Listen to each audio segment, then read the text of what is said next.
Vaig pensar, bueno, la dansa és algo que hi ha que treballar-la molt, com tot, però bueno, hi ha que tindre sobretot pues, 4 coneixements. Llavors ells em van dir, sí, però nosaltres el que volem és ballar. És un repte, perquè òbviament ells no són ballarins professionals, tenen molta intuïció, tenen moltes tables i molta experiència i es nota en seguida que fas una cosa com ells la transformen. Però clar, no només és moure, sinó ballar i fer coreografia, doncs clar, tot això requereix molt de temps i requereix molt d'entrenament, molta memòria.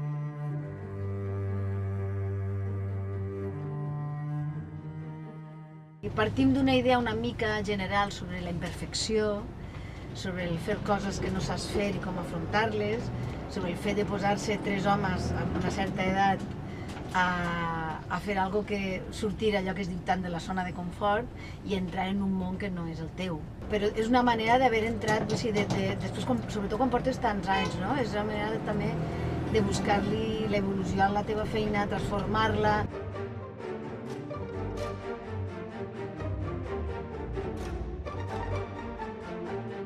I, òbviament, clar, pateix, és que la dansa es pateix, senyores. La dansa es pateix molt. Porto 30 anys ballant i hòstia, no deixo de patir perquè és posar tant el cos al límit.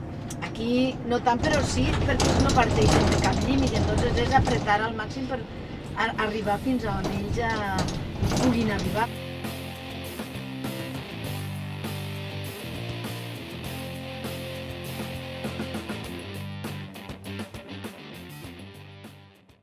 Les paraules ja sabem i tots es comuniquem per paraules, tots entenem, però comunicar-se per la imatge i pel moviment és algo que va més enllà.